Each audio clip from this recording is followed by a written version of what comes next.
Hello everyone, thank you for joining us on this edition of The Inside. I am Babler Jonathan. The situation in the crisis-stricken northwest and southwest regions of the Republic of Cameroon seems calm for some time now, but beneath the calm is a deadlock. The lasting solutions or long-lasting solutions to the more than 6-year-long conflict is yet to be provided. The lasting solution to the decade-old Anglophone problem is yet to be provided. And in that situation, what can be done? How can the deadlock be broken? Others or some are now talking about a referendum as a possible way out of the deadlock in the northwest and southwest regions of the Republic of Cameroon. We're going to analyze that in this edition of The Inside. We will also talk about poor management of waste, particularly waste from toilets in the Republic of Cameroon. A case in point in this edition of the program is the situation in Bois de Senche here in Cameroon's economic capital Douala, where huge quantities of waste from toilets across the densely populated economic capital of the Republic of Cameroon is deposited and causing enormous environmental and health hazards in that part of the city of Douala. We'll take a look at that situation and open up to the situation across the national territory, especially in the major cities, the urban areas. Meet our guest in some few seconds.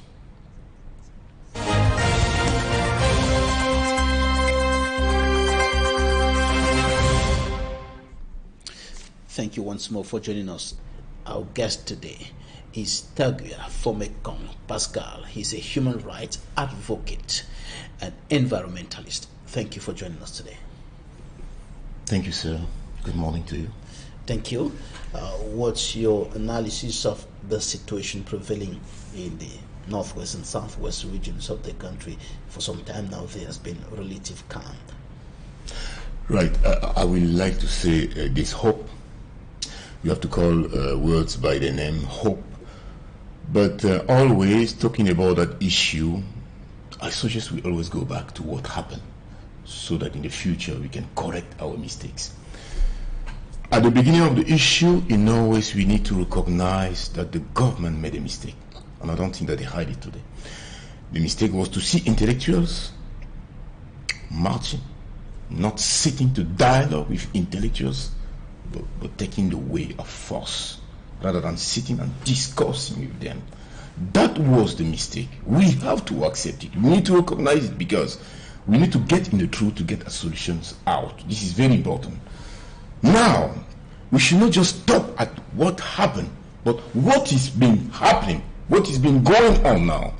Did that same government just sit down and watch, okay, there's an Anglophone problem, you accept it all, let it be settled by yourself. Settle yourself, no? And that's where I think the public should be educated.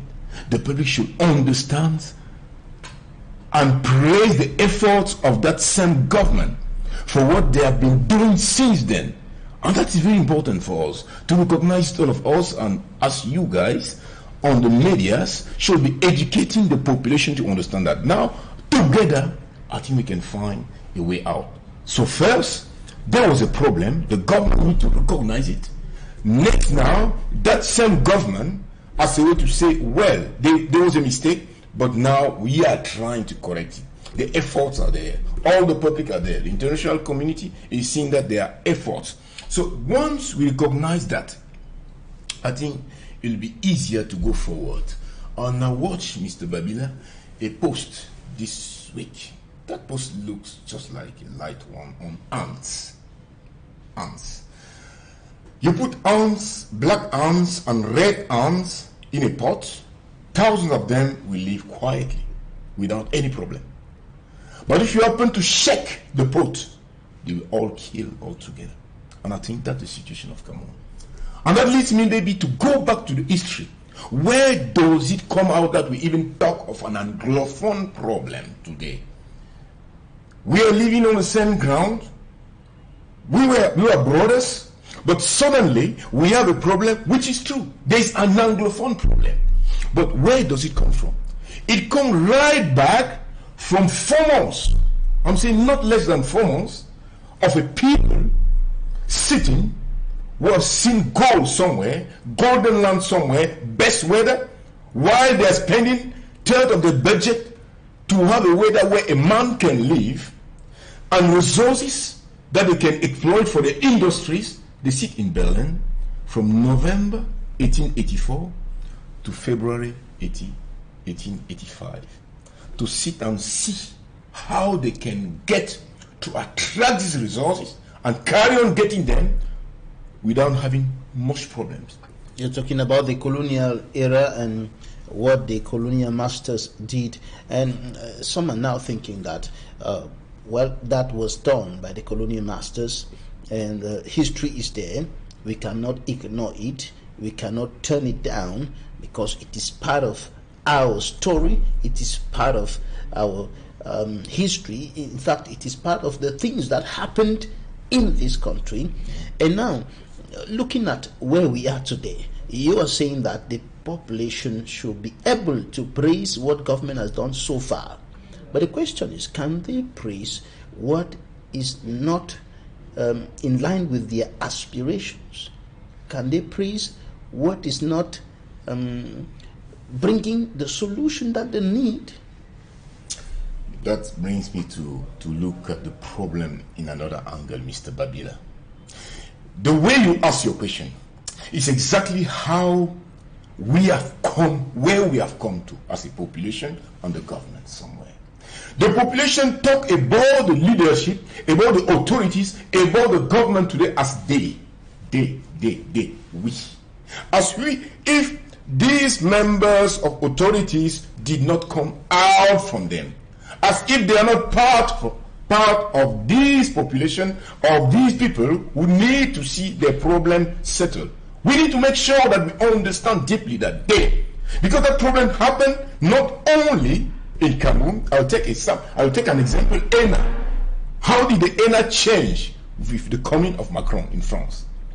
The French population happened to call the government because ENA was training people to go and master others to fulfill their own aspirations, not the public aspiration. And the Gilets jaunes is if there's one thing they have achieved, was to bring, I wouldn't say close ENA, but to review ENA objectives and bring them to be part of the people.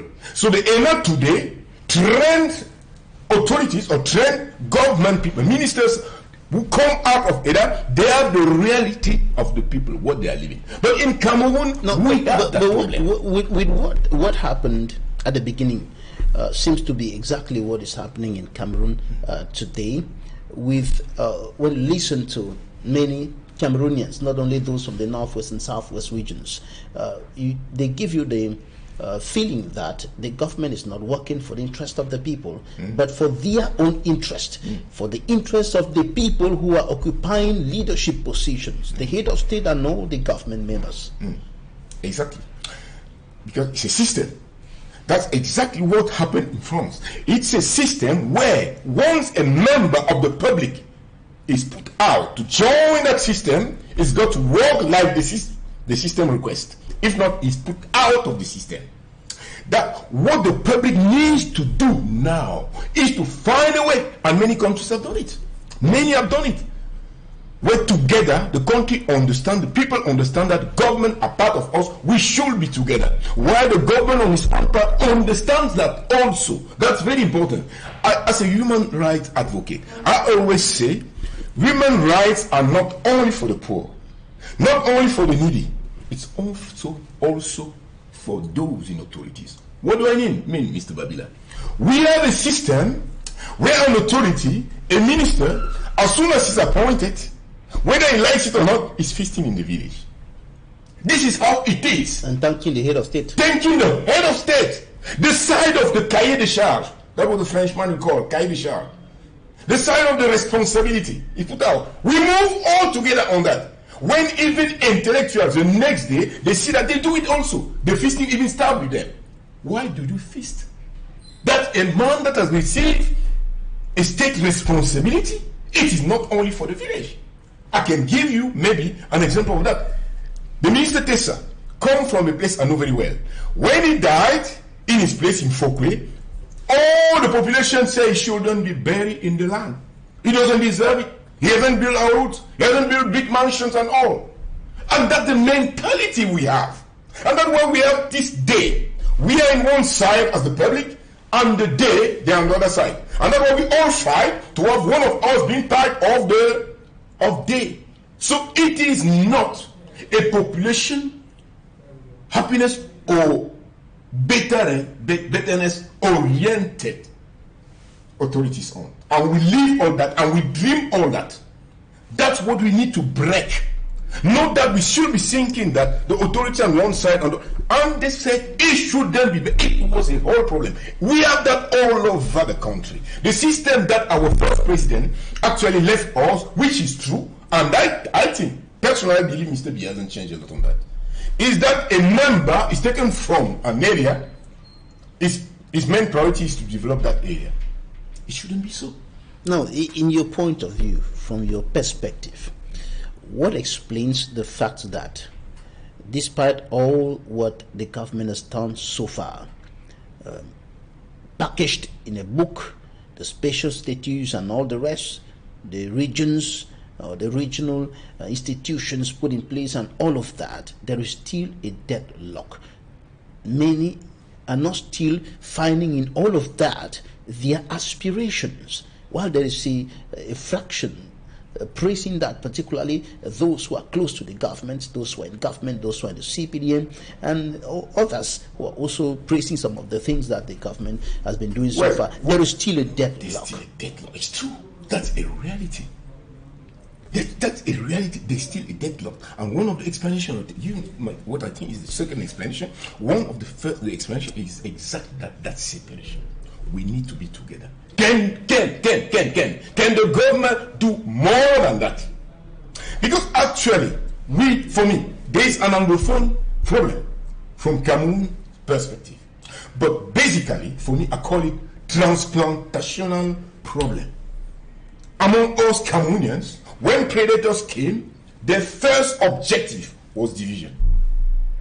If not, if you look at it straight and be honest, Mr. Babila, how can two predators that came for 400 years, they explored you, you saw your eyes, your young people thrown in the sea, your young ladies, your beautiful, all this wickedness, and suddenly today you have a people standing to say, I only stand for that culture of that predator, the other one I only stand for this, and you hear these are realities. You hear frogs, you hear Anglophone, we do our thing like this. Francophone said we do our own like this. How can you explain that? So deeply, there shouldn't be even a problem of Anglophone. But there's a problem because we have attached ourselves as they planned right from Berlin. In November 84 to February 85. Put them as divided as you can. And if you go again deeper, I will tell you, Mr. Babila, the problem is very deep. We need to understand that. I told you about the ants. We were together until just a cultural division came. Oh, Anglophone, Francophone. And we have no who is there. But go deeper is not only at that level. You take, I am from the Bamileke area. And in that Bamileke area, there's something that makes me have tears coming out.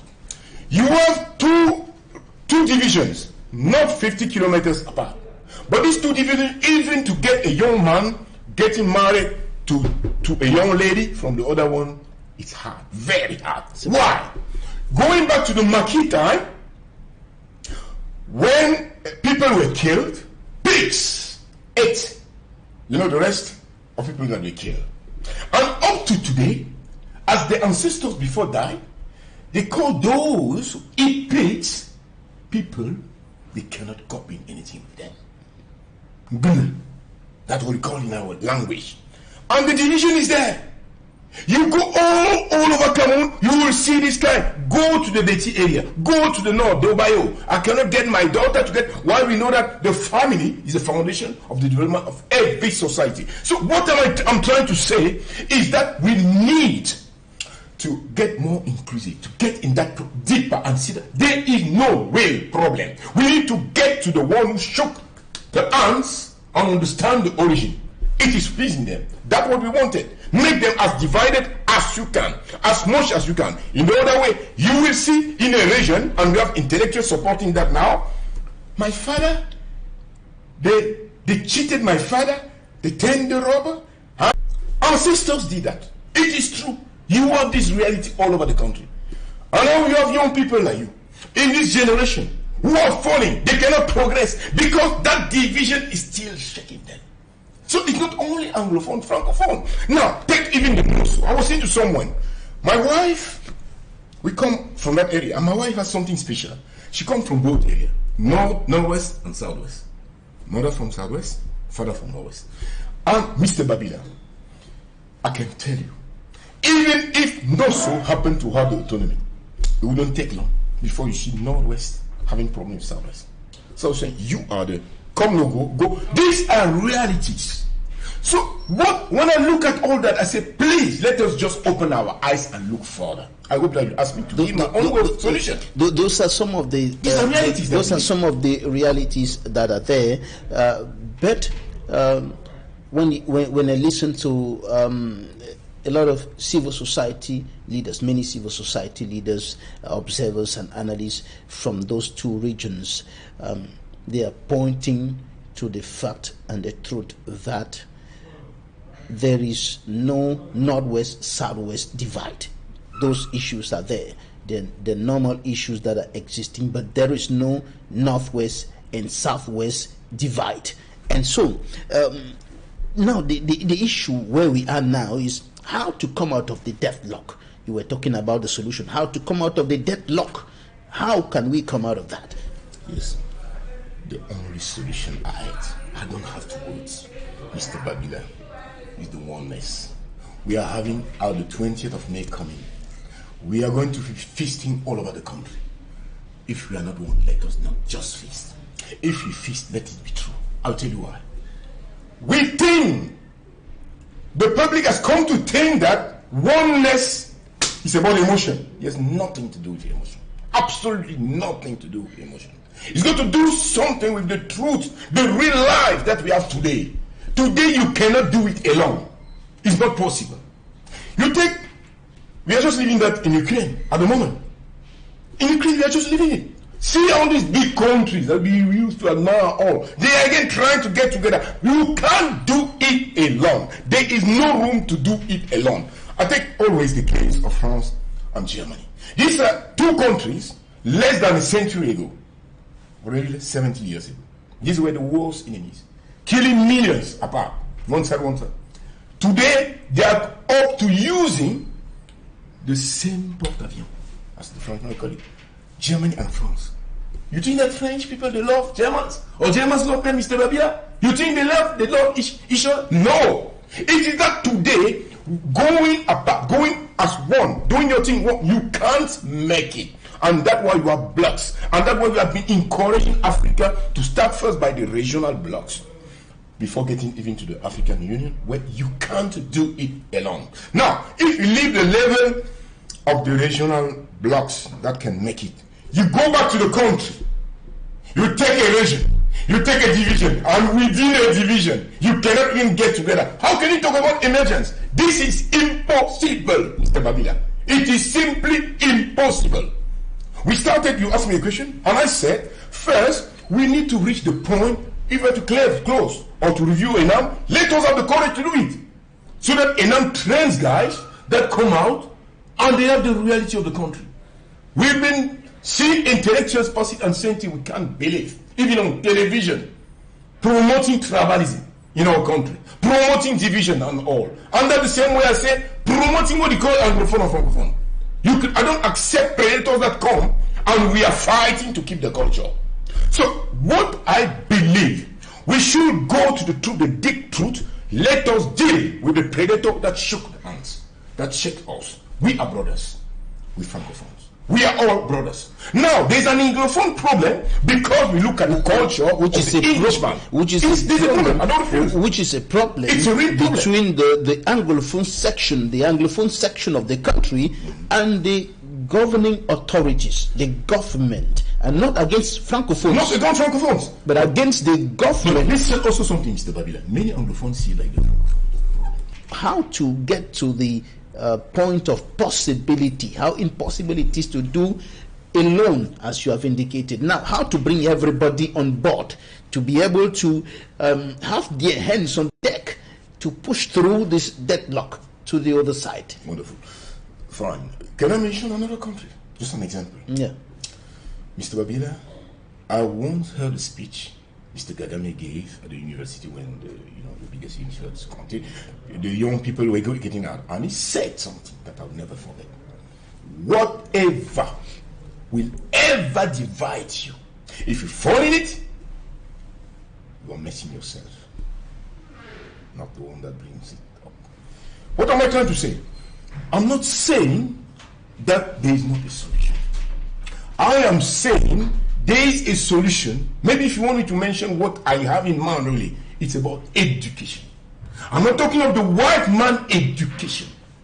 I don't today, even on what we see with intellectuals coming on all the social media and saying, I can say today what we call intellectuals are not intellectual for me. I will see a young man going and learning how to do aero from the earth to getting out the best, having a doctorate on that, and I will respect him. Because actually, when you take the word education, that's how it comes from. Education comes from education, Latin. Education, that is what? Education is learning, appreciating what Mr. Babila, how he's driving, how he's cooking. How can education? Let me finish. So you asked me for an answer. And so education has to do with practice, not just to talk, but to get into practice. No, now, if you have an intellectual that talks about being educated and he hasn't understood the global framework, what that is today about unity, that's what is all the problem. And that brings the population to get more and more apart. So the mistake for me is not this population, is what you, as intellectuals, and the intellectuals that you invite, that do not come to tell them the truth, because first, French and English, these are buried languages. These are not our languages. I once in a plateau, I said, if you could develop Fang is spoken by so many Cameroonians. Make it an educational language. To get out of that curse of these two foreign languages and culture. We will get out of those prisons of Anglophone, Francophone. We are all brothers. We don't have any enmity on that. But we have external predators that came with the aim that they built in Berlin from November to February to say, do all the best to divide them. Religiously, they did the same. In religion, don't let them receive the revelation of Christ, teach them religion. And that was 60 years later, you get in churches, people are still singing the songs that are sung in France or sung in England. Teach them to do everything that the white man wants. Teach them the white Jesus. Bring them the colonial Jesus. Don't let them have the revelation of Jesus, who has no color, who has no race. Jesus, who is a savior who can save Cameroon. That's what they did in every angle. Why? Because they said, and I spent 2 years in Israel, Mr. Babila. I'll tell you what I said, what I observed. Wonderful. Our Western culture, you are there when you see the woman, the mama sacrificing the chicken or whatever for sacrifice. Exactly. That's what I lived there for 2 years in the kibbutz of Israel. The white men knew we know God more than themselves. They had to break that. That's why they brought religion, pure religion, traditional religion. Do the same that I do. Don't sing anything else that I teach you. Don't think about anything than me. And that's why they succeeded. So again, as you are asking, if there's, I say, I still come back oneness. Without the oneness, we can't do it. Now, the oneness means getting the best. I went to Oxford, Reading to do a master, and at the moment I was receiving the paper that I was going to do my research on. I told the master, Mr. Sir, I don't see any use for my country. But since that was a cooperation, between brackets, between Cameroon and England, if I didn't accept, that was going to be a diplomatic problem. Can you imagine? So I come, my country invests to do a master that's going to be useful for them, not for me. And my country is paying. Later on, they call that X. So it's been all traced from Berlin. We need all to get together to understand those deep truths. We must come together, and that's where there is a major challenge, because we seem to be at different extremes. One side on the left extreme and another side on the far right extreme. Yes, that's right. You're right. And now the difficulty is to come together, because when we look at what is still happening now, ghost town still enforced, cars burnt in Boya because people didn't respect ghost town, and other atrocities still happening around. Several villages still deserted, several schools still closed. I listened to the senior divisional officer of the manual division talking to a traditional ruler, I think of Bakebe, and telling him that we need to do everything for children to go back to school in those schools that are still closed. And a lot of things like this, an uncertain climate of fear still prevailing. And the question is how to get out of that. Get out of all of that. Mr. Babila, I'll ask you, please, let's just be honest. Who maintains the ghost towns? Can you answer to this question? Who is maintaining the ghost towns? All we know is that the ghost town is respected and is being implemented and enforced by those who go for it. Good, sir. Let me try to give an answer to the question. You have some external, what you call educated, that sit and put money to those guys who have no education or somewhat education, and they're all hopeless because they couldn't get a job because so there is big, and with the population growing, you have many young people who have nothing to do. With some little money, they can just do that. For him, it's just like the Muslim. When they want to get, they get somewhere. You understand? You have money or you have your knife, do this and don't do. As I said again, education is better. For me, one thing that we should be forbidding even on the social media is to call these guys terrorists. For me, it doesn't work. These guys, they are manipulated by some that we call intellectuals. We've seen recently, even on television, what we call intellectual, how far in putting more fire on tribal, about our tribal problems. We've seen it. It happened the same way, that way. So, you are not going to sit down today and say that you can have a straight solution. Are you going to kill? They shouldn't be called terrorists. Why? Why? They shouldn't be called terrorists because they are manipulated. And I think some act like terrorists because they don't understand. They haven't taken time, and those who are supposed to tell them the truth don't tell them the truth because they have some hidden agendas, even among the army. We all know it today, and it's not only in Cameroon. If I tell you that the war that killed 14 million people and the Second World War, it was not the guns always, it was the neighbor, it was always that take advantage. So at third place, as I started, the first mistake was to get force on the way rather than dialogue. Once you get that on the way, it damns. There's so many openings. Now, how are you going to... Can taking away the force, yes. If the force, the use of military force is taken away as we speak now, will it help to open the way out of the deadlock? Because as we speak now, there is still military force being used on the ground. No. At the first place, the military shouldn't be there. Should be the police. But we don't have those means. The role of the government is to protect the populations. That's the first thing.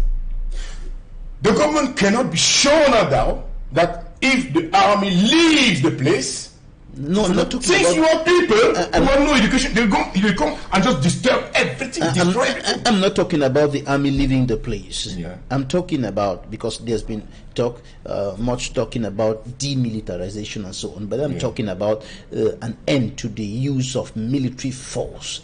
Like late Christian Cardinal Toomey said, you cannot prevent soldiers from carrying their guns because they are people who are trained to carry guns, and so but they can carry their guns, but they don't shoot, they don't kill, they don't destroy. Fine, you see that in the States. So if an end to, if today the killing, the destruction stops, villages that are burnt down stops, can that open the way out of the deadlock?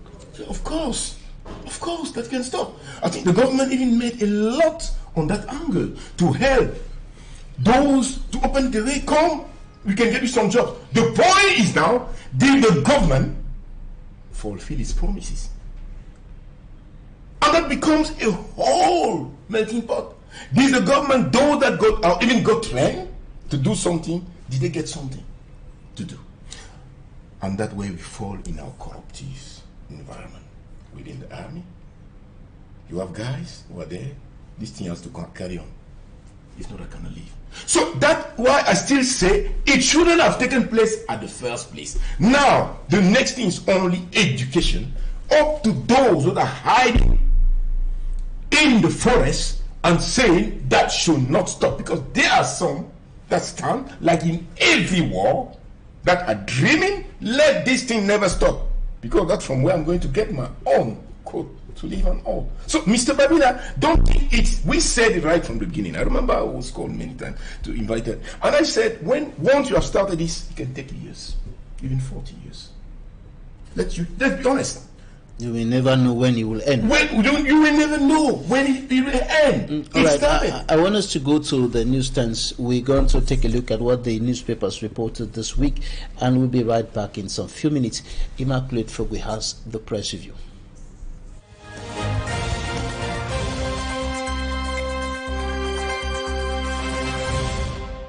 The Southwest Independent Conciliator Dorothy Atabon Motazi shuns discrimination in council services, particularly in the Fako and Dian divisions. In Dikome Balue, Cameroon Echoes highlights reasons for the drop in the execution of public investment projects, including the 700 million franc CFA industrial quarry project. The Sun, the mayor of Mundemba, is driving the rebuilding of that part of Dian division amidst security challenges. In Tole, another locality of the southwest region also affected by the Anglophone crisis, Member of Parliament for Boya Oban, Honorable Malomba Esembe, galvanizes the population for peace and development, as reported by the Dawn. According to the Express, things are falling apart between Cameroon and Chad. The Horizon interprets the diplomatic role between both countries and says President Biya loses President Debby's final respect. The Guardian Post talks about the silence of the Cameroon government when Chad recalled its ambassador, and then President Paul Biya dispatches the Secretary General of the Presidency, Ferdinand Gongo, to meet Chad's transition President, General Mahamat Idris Deby. As reported by the Horizon, that move by President Paul Biya is qualified by Municipal Update as wisdom at work for unity. Meantime, the Post reports that the Savannah Energy versus Chad crisis continues as the former and other stakeholders meet in Paris, despite Chad's request for postponement of the meeting. On the front page of the Post Weekender, Cameroon Renaissance Movement Party National President calls for parliamentary investigations of the matter. India reports that the Central African Republic is pushing for a new currency in the CEMAC zone. In sports, Volcanic Times describes the qualification of Victoria United for Elite One as fine fashion.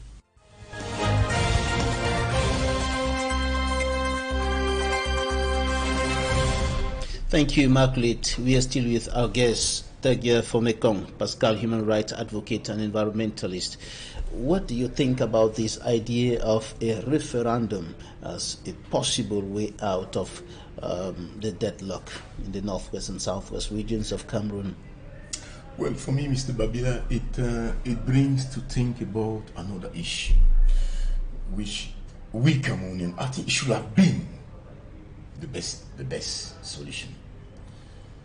But I don't think in the states where we are, it will be the right one. The referendum is about statistics on the number of people that vote for this or that. Is that not so? The referendum comes on every one person is one voice. That's the point. Now, you do a referendum just like we are talking of democracy that I don't believe ready for us, especially for Cameroonians. I don't believe people are educated enough to let ideas go above the tribal differences. If people are seeing more than the tribal, the cultural, which is the case we are talking about today, the cultural differences, therefore, the idea of referendum will be on. But still, I will still say today, there shouldn't be any room for reducing rather than enlarging, getting together for something.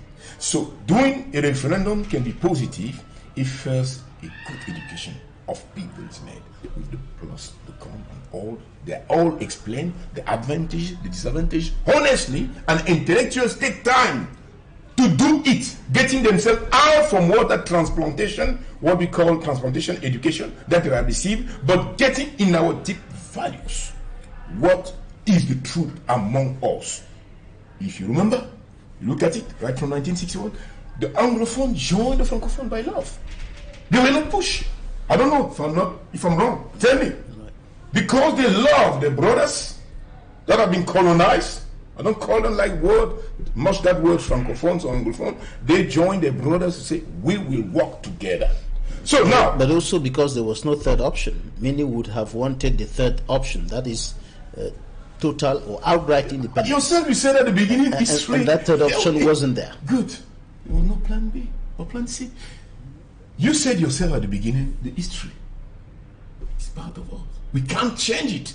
So now, if a referendum were to be organized for the people of the Northwest and Southwest regions, what would be the possible questions that can take us out of this deadlock, for example? Well, a referendum will be useful on some basic questions.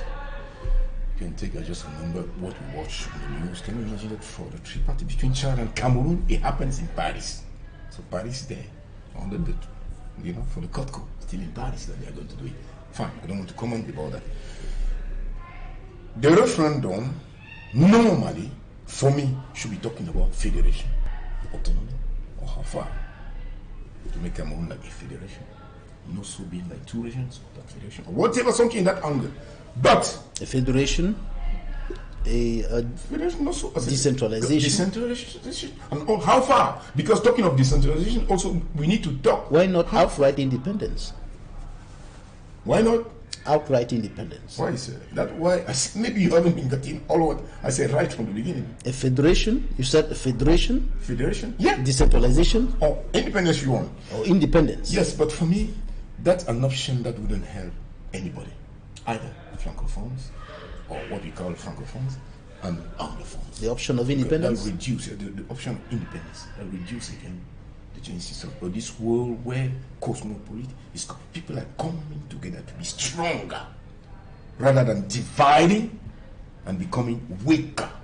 But anyway, that option can come provided people get a proper education about what they are going to vote for. Because right from the beginning, I explained these are foreign values. English speaking or Francophone, we are only one country with Canada in the world. Why? Because Cameroon is a gold. This is a golden country, Mr. Babila. We sit on gold. We are a gold country. That's why these French, they couldn't live to one. This is a country that probably was the Eden of the world. So in your opinion, we can go for decentralization? We should be working to consolidate the unity, to strengthen the unity. Which format will be the best for you? Which form of state? Federation or decentralization, which the government has been standing for? I was thinking before, I've been thinking about federation. But let's say I had some evolution in my thoughts. Why? The way I see the evolution of the grip that France had upon Cameroon is getting lighter and lighter. If you see only the exchange, the commercial business between Cameroon and France, we are at the third of what we had 10 or 15 years ago. That means we are getting independent. And now with the issue of money, where we see Central Africa pushing to say that we are going to have our own money coming on, I wouldn't advise. I wouldn't, for my own part, for my little thinking, federation maybe. But federation means one part still attached to that predator, another part to the other predator. This is not us. Now, if we are going to have, as I suggested, Fang, for example, as a national language, we come to understand we need to own something to ourselves for communication, to get out these ideas of tribalism, get Cameroonians together.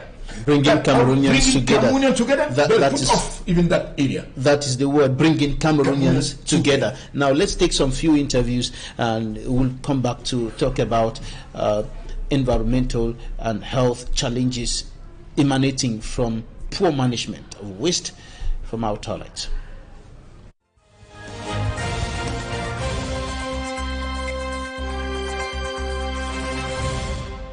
We know the context in which we are today.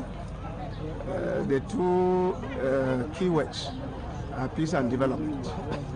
So we shall continue to work so that peace fully returns. Here in our village, Makebe, is an emerging village. So I think the roadmap is right before me. The entire subdivision and the entire division of Manu. Not only peace will reign to this village, but also the school should go. You cannot talk about development without school, without students going to school. I would like to call upon the whole population, including those in the diaspora, to work in close collaboration with the new chief. You can look at the main road from the Catholic primary school leading into the village. It is in a horrible state. The lone health center that was existing here in Toro, constructed by the government, offered to the community, was touched by these guys, and today the people are left without any medical assistance here in the village. If anyone falls sick, he must leave the village and go up to the general hospital or other medical centers. The water supply in the village is very epileptic, so the people are suffering to gain access to potable water.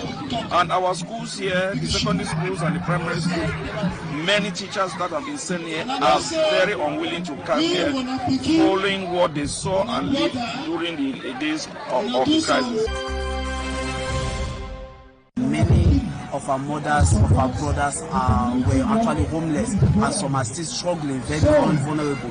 Some will find themselves involved into prostitution, some due to the stress and the joblessness or employment, if I would say, they will be roaming around, smoking and stealing. Come as a member of parliament, and our philosophy of consulting our base permanently in view of knowing the worries, the challenges, and the expectations. And of course, through these community organizations, we've been able to identify some of the challenges in this area. We have given them the support that we can as their elites, especially for now, as concerns the road rehabilitation in Tone.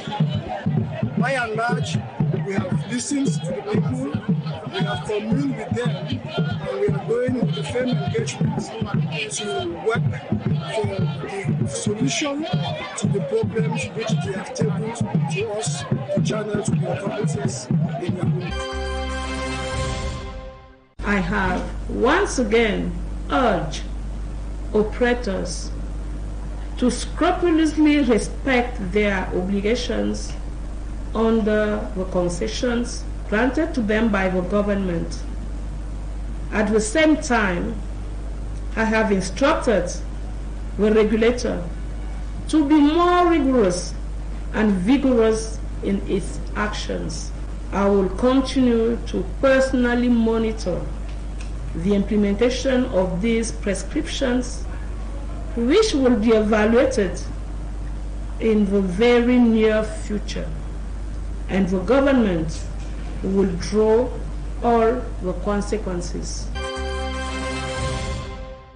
After the first 3 editions of this event, we conducted a study which revealed that the ICT penetration rate in our municipalities is barely 11%, which is on the low side. So the objective of this seminar is to train them, to equip them with the skills, the 21st century skills they need to optimize the processes within their municipalities, and as such improve service delivery to the population.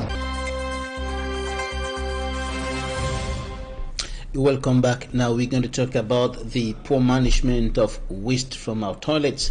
Sewage management in the Republic of Cameroon, especially in the urban areas, is provoking enormous environmental and human health challenges. A case in point here in the densely populated economic capital of Douala is what is happening in a section, an area of the Bois de Singe neighborhood here in Douala, where huge quantity of sewage is deposited in the midst of homes, causing a lot of environmental and human health problems. You're an environmentalist. What's your perception? How serious is this problem? Yes, sir. Thank you for asking me the question. I believe that's a very important issue that the government, there's even no legal framework really to follow the issue of wastewater in Cameroon. If I tell you, you'll be surprised, but that's the reality of it. And we haven't realized how bad it can be. The government is spending billions on issues of sicknesses, especially, hydric sickness like diarrhea and all these typhoid and all that come from water. Will you believe, Mr. Babila, the first killer as recognized by the World Health Organization is the bad treatment of used waters. 6,000 children are dying every day because of the poor treatment of used water, and the majority of that happened in Africa. The case of Cameroon is getting worse and worse. We have cholera at the Yaoundé. Talking of our capital, we talk about cholera. And how will you be surprised? Here in Douala, visit Bonabiri and see how they call it by the name, the West, because that is exactly one of the problems. Because we feel unease to talk about the earthquake, about the issue, the sickness doing its work. Moving forward, we should be talking about it. That's a serious problem, where the government, after in the hospital, is spending billions to treat sicknesses that could be avoided. So what's the solution now? Well, the solution the solution, I will say first that we need to go back to understand how cities were built. When you go to Europe and in Africa, we have maybe Accra that understood that they have a central treatment system that can connect, like water, like electricity is connected to a network. So the cities, when we built, or if I say we built, our city just came up. We heard about city we built. Nobody thought about the central system. So every house has its own treatment system. That's the first problem. And now what we do, in fact, we conserve. We don't go back to the truth. Look at the dog. When the dog does his inspection, we're going where they set. After, when they come back sometime, grass, good vegetable has come up. Why? Because of fertilization of the excreting. That's how it came up. So God made it in such a way that cycling must be a cycle. We don't have to the waste should be recycled. Should be recycled. And that's what actually. That's what you're doing. Much time. I do that. I do that as my business, and we have done it. So we have many clients now, and we are even trying to see with sick what we can do, because you can see the problem with all the sick buildings. They try to use a system that is called Bout Activé, but it's been all a failure. We need to get today to the proper system that transforms the waste, not conserve the waste. Mostly in cities like Douala that are close to water. It's all sun under, and the waters are communicating. Sickness is communicating. And next, as I said, we need not to feel uneasy to talk about this issue. Third, if the parliament could be taking that problem serious, to look at a legal framework to follow the issue, because that's a problem not only in Douala, as you were talking about, all over Cameroon. We'll definitely come back to this some other day in greater details to really look at how this problem can be solved in Cameroon, especially in the major cities where lives are threatened. In the valley or in the Bois-de-Senche area, I heard the people saying they can't live, they can't breathe, they can't eat because the whole place is stinking, the whole place is covered by stinking odors. It's just unbelievable. From the area where the feces and whatever is deposited and so on. So thank you very much, Tagua from Mekong, Pascal, human rights advocate and environmentalist, for coming. Thank you, sir. Thank you, dear viewers, for staying with us. That's it for this edition of The Inside. Goodbye.